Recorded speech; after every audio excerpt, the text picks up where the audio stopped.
तो इस वीडियो में हम लोग सर्कल के प्रॉपर्टीज़ के बारे में जानेंगे। एमयू में सर्कल का मतलब इतना तो पता है, सिलेबस 9 10 दोनों में से आता है। तो सर्कल 9 में भी है, 10 में भी है। हम लोग दोनों का टॉपिक क्लियर करेंगे। दोनों में से सबसे ज़्यादा आपका थ्योरी 9 में है, 10 में बस टेंजेंट के बारे में पढ़ना है, वो बहुत हल्का चीज़ है। तो 9 का जो टॉपिक है वो मैंने सबसे पहले पढ़ाया है और ये बहुत कॉमन टॉपिक है, अच्छा टॉपिक है। तो सबसे पहले हम लोग सर्कल का नॉर्मल जो चीज़ होता है वो डिस्कस कर लेते हैं। देखिए इतना तो पता है, एक डायमीटर होता है, डायमीटर रेडियस का दुगना होता है, एक सेंटर होता है, एक कॉर्ड सर्कल में इन्फिनाइट कॉर्ड हो सकता है। कॉर्ड मतलब कोई भी दो पॉइंट को टच करता है सर्कल के बाउंड्री पे। और सबसे लंबा कॉर्ड, लार्जेस्ट कॉर्ड डायमीटर होता है, क्योंकि ये भी दो पॉइंट को टच करता है और सबसे बड़ा कॉर्ड होता है। दूसरा, आर्क किसको बोलते हैं? Arc part of a circumference होता है, मतलब सरकमफ्रेंस का कोई भी पार्ट आपका आर्क होता है। तो देखिए पी और क्यू, या ये आपका एक आर्क हो गया। तब देखिए पी और क्यू आपका आर्क हो गया, लेकिन देख सकते हैं पी और क्यू ये छोटा आर्क है, इसलिए माइनर आर्क बोलते हैं। और ये जो आर्क है ये बड़ा आर्क है, इसको मेजर आर्क बोलते हैं। तीसरा चीज़ आता है आपका आर्क के बाद सेगमेंट। सेगमेंट होता है कि एक कॉर्ड होता है, एक कॉर्ड होता है। तो कॉर्ड है ना, सर्कल को दो पार्ट में बांट देता है। तो जो कम एरिया वाला पार्ट होता है उसको माइनर सेगमेंट बोलते हैं, और जो ज़्यादा एरिया वाला पार्ट होता है उसको मेजर सेगमेंट बोलते हैं। और सेगमेंट का मतलब सेगमेंट की ही तरह आपका सेक्टर भी होता है। सेक्टर में आपका क्या होता है ना कि इसमें एक रेडियस, दो रेडियस सर्कल को दो पार्ट में बांटता है, मतलब दो एरिया में बांटता है। तो बड़ा वाला एरिया को हम लोग मेजर सेक्टर बोलते हैं और छोटा वाला एरिया को हम लोग माइनर सेक्टर बोलते हैं। सेगमेंट में आपका कॉर्ड बांटता है और मेजर सेक्टर में आपका दो रेडियस बांटता है, याद रखिएगा। अब आपका आता है थ्योरी की बात। ये सब तो नॉर्मल टॉपिक हो गया, ये सब आप पढ़े हुए होंगे। अब देखिए, अब ये सब याद रखिएगा, ये सब थ्योरम काम आएगा। जैसे अगर दे दिया है दो कॉर्ड है और दो कॉर्ड सेम लेंथ का है, मतलब AD और CB सेम लेंथ का है, तो वो सेंटर पे सेम एंगल करेगा, मतलब सेंटर पे सेम एंगल बनाएगा। और इसका उल्टा भी होता है, वाइस वर्सा, कि अगर सेंटर पे कोई कॉर्ड सेम एंगल बना रहा है तो कॉर्ड सेम लेंथ का होगा, मतलब same length same angle, same angle same length, मतलब वाइस वर्सा होता है। दूसरा टॉपिक होता है, दूसरा थ्योरम है कि ये तो पता ही होगा कि एक कॉर्ड होता है, तो सेंटर पे अगर कॉर्ड पे बाइसेक्टर आ रहा है, सेंटर से अगर कॉर्ड पे बाइसेक्टर आ रहा है तो वो आपका टू इक्वल पार्ट में बांटता है। देखिए सेंटर से आपका ऐसे भी आ सकता है, ऐसे भी आ सकता है, लेकिन अगर बाइसेक्टर आ रहा है, 90 डिग्री बना रहा है, तो वो आपका टू इक्वल पार्ट में बांटेगा। और इसी का वाइस वर्सा होता है कि अगर कोई सेंटर से लाइन आ रहा है और वो टू इक्वल पार्ट में बांट रहा है, इसका मतलब वो 90 डिग्री बना रहा है। 90 डिग्री बना रहा है तो टू इक्वल पार्ट में बांट रहा है, टू इक्वल पार्ट में बना रहा है तो 90 डिग्री बता रहा है। वाइस वर्सा है, समझ रहे ना? मतलब बोल दिया कि ये एक पॉइंट है और इसको टू इक्वल पार्ट में बांट रहा है, इसका मतलब क्या हुआ? 90 डिग्री बना रहा है। दूसरा, एक पॉइंट 90 डिग्री बना रहा है, इसका मतलब टू इक्वल पार्ट में है। समझ में आ गया?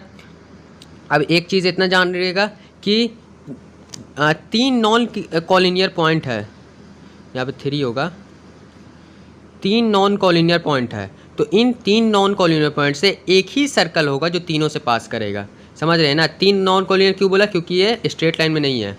स्ट्रेट में लाइन में रहता तो सर्कल तो बनता ही नहीं। तो 3 का बात कर रहा है, 2 का नहीं। 2 से शायद हो सकता है कि 2 सर्कल पास कर जाए, 3 सर्कल पास कर दे, कंफर्म नहीं है।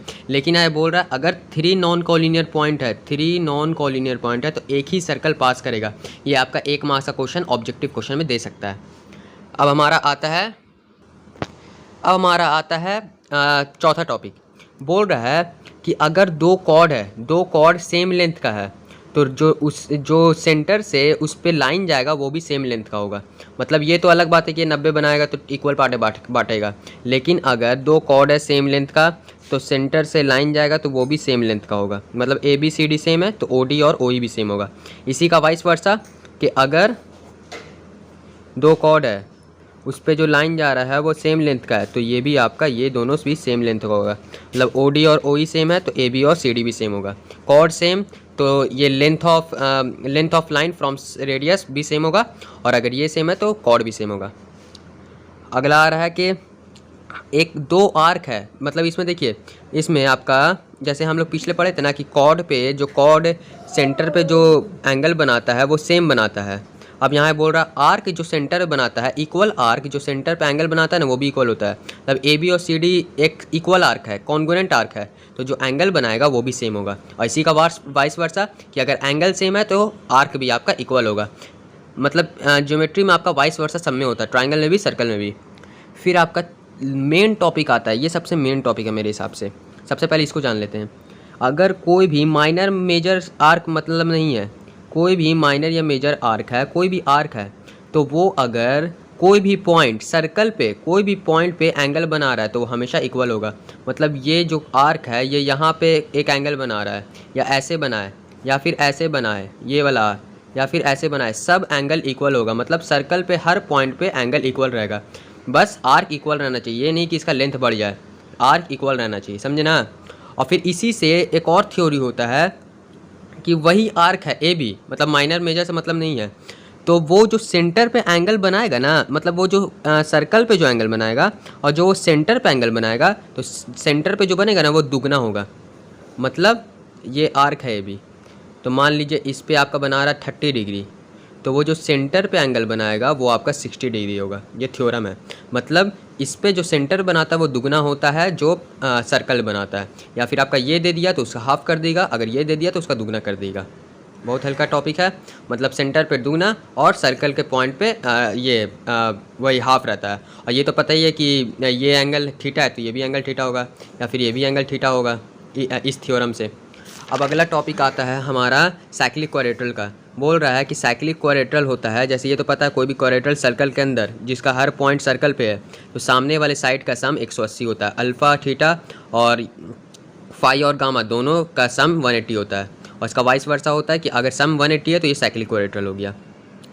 फिर अगला टॉपिक आता है कि सेमी सर्कल है, और सेमी सर्कल में अगर कोई एंगल बन रहा है, ये क्या बोलते हैं सरकमफ्रेंस पे, तो वो हमेशा 90 डिग्री बनाता है। मतलब ये आर्क है तो यहाँ पे जो बना रहा है ये आर्क है, मतलब ये सबसे इक्वल आर्क है, तो ये जो 90 जो डिग्री बनाएगा वो 90 होगा। या फिर यहाँ पे बना दे, या फिर यहाँ पे बना दे, तो वो हमेशा 90 डिग्री होगा। अगला बात आता है हमारा 10th का कॉन्सेप्ट। इसमें हम लोग 10th में सिर्फ टेंजेंट पढ़ेंगे। टेंजेंट तो पता है, टेंजेंट एक ऐसा लाइन होता है जो सर्कल को छू के पास हो जाता है, बस एक पॉइंट पे मतलब टच करता है। मतलब एक लाइन आ रहा है यहाँ से और यहाँ से टच करके भाग गया, और यहाँ पे बस एक ही पॉइंट को टच करेगा, 2-3 पॉइंट को नहीं। तो एक पॉइंट पे अगर टच करके चला गया तो उसको टेंजेंट बोलते हैं। और जो पॉइंट पे टच करता है ना, जहाँ पे जो पॉइंट पे सर्कल और टेंजेंट टच करता है उसको पॉइंट ऑफ कॉन्टैक्ट बोलते हैं। ये सब आपका छोटा छोटा चीज़ आ सकता है। और दूसरा चीज़ सेकंड वो होता है जो सर्कल को कट करके जाता है। सर्कल से एक पॉइंट पे टच करके नहीं, कट करके जाता है। अगर टच करके गया तो टेंजेंट, अगर कट करके गया तो सेकंड। ठीक है। अब अगला चीज़ आता है, ये हम लोग बाद में पढ़ेंगे, पहले इसको समझ लेते हैं। ये होता है कि अगर टेंजेंट है ना तो एक सर्कल से जो रेडियस आता है ना वो हमेशा 90 डिग्री होता है। कॉर्ड पे आ रहा है 90 डिग्री तो इक्वल पार्ट, और टेंजेंट पे आ रहा है तो हमेशा 90 डिग्री। यहाँ पे एक टेंजेंट है, इस पे भी आएगा तो 90। यहाँ पे एक टेंजेंट है, टच तो नहीं हुआ, इस पे भी आएगा तो 90। मतलब हमेशा 90 डिग्री बनाता है टेंजेंट पे जो रेडियस होता है। ठीक है। अब हमारा 3 चीज़ आ जाता है, मेन 3 चीज़। अगर कोई भी, देखिए 3 तरीके से टेंजेंट बन सकता है, एक सर्कल से अंदर के पॉइंट से, एक सर्कल पे पॉइंट से, और एक सर्कल के बाहर। तो सर्कल के अंदर पॉइंट है तो उससे कोई टेंजेंट नहीं बनेगा, जैसे पी अंदर है तो इससे कोई टेंजेंट नहीं बनेगा। तीनों टेंजेंट नहीं कहलाएगा, ये सेकंड कहलाएगा। तो अगर सर्कल के अंदर पॉइंट है तो कोई टेंजेंट नहीं, सर्कल के बाहर पॉइंट है तो सिर्फ एक टेंजेंट बनेगा। 1 point on a circle have only 1 tangent, मतलब एक पॉइंट एक ही टेंजेंट रहेगा, इससे 2-3 टेंजेंट नहीं पास हो सकता है। इस पे है तो एक ही टेंजेंट बनेगा। और सर्कल का इन्फिनाइट टेंजेंट हो सकता है, क्यों? क्योंकि इन्फिनाइट पॉइंट होता है। और तीसरा टॉपिक आता है अगर कोई पॉइंट बाहर रहा तो, अगर कोई पॉइंट बाहर है तो बाहर से 2 टेंजेंट, इसमें नो टेंजेंट, इसमें एक टेंजेंट। और अगर कोई बाहर पॉइंट है तो उससे 2 टेंजेंट, जैसे ये पॉइंट बाहर है तो इससे आपका 2 टेंजेंट बन सकता है। और अगर यहाँ पे पॉइंट रहता तो इससे एक, और यहाँ पे अगर पॉइंट रहता तो इससे 9, समझ रहे ना। तो अगर बाहर है तो 2 टेंजेंट बनेगा। अब देखिए 2 टेंजेंट बन रहा है तो इसमें भी एक थ्योरम होता है कि अगर P से 2 टेंजेंट बन रहा है, PQ और QR, तो PQ और QR हमेशा इक्वल रहेगा। Q और R यहाँ पे पॉइंट ऑफ कांटेक्ट है जहाँ पे टच कर रहा है, तो PQ और QR हमेशा इक्वल होगा। PQ और QR हमेशा इक्वल होगा। और इतना तो पता ही है कि अगर ये सेंटर है तो यहाँ पे आपका 90 डिग्री बनाएगा, यहाँ पे आपका 90 डिग्री बनाएगा। ठीक है। तो यहाँ पे आपका इक्वल होता है। और इसमें एक और थ्योरी ये होता है कि अगर सेंटर से ये P पे अगर कोई लाइन जाता है ना तो ये एंगल हमेशा इक्वल रहता है। ये थोड़ा एडवांस है तो इसको जान सकते हैं। ये सर्कल को, ये तो सिंपल आपका एक लाइन जाता है ना तो ये हमेशा कॉन्ग्रुएंट होता है। OPQ और ORP हमेशा कॉन्ग्रुएंट होता है। तो कॉन्ग्रुएंट होता है तो ये तो ये एंगल हमेशा इक्वल। और लास्ट टॉपिक, इस पी आर को हम लोग लेंथ ऑफ टेंजेंट बोलते हैं, इसको हम लोग लेंथ ऑफ टेंजेंट बोलते हैं। तो हमारा पूरा यहाँ पे सर्कल का थ्योरी खत्म हो गया है। सर्कल का थ्योरी इतना ही था, इस थ्योरी को एक बार अच्छे जान लीजिए। जैसे ट्रायंगल का जाने थे, ट्रायंगल का वीडियो नहीं देखे तो जाके देखिए। ये हमारा लास्ट चैप्टर है क्योंकि एग्जाम होने में बहुत कम टाइम बाकी है, और इसके बाद हम लोग सर्कल का Q&A वीडियो स्टार्ट करेंगे, और उसके बाद हम लोग लास्ट पेपर क्वेश्चन सॉल्व करेंगे। बाकी सब चैप्टर बनाने की टाइम नहीं बचा है, लेकिन वो सब चैप्टर बहुत हल्का है, तो वो सब चैप्टर आप अपने आप से पढ़ सकते हैं। तो चलिए मिलते हैं हम लोग सर्कल के Q&A वीडियो में।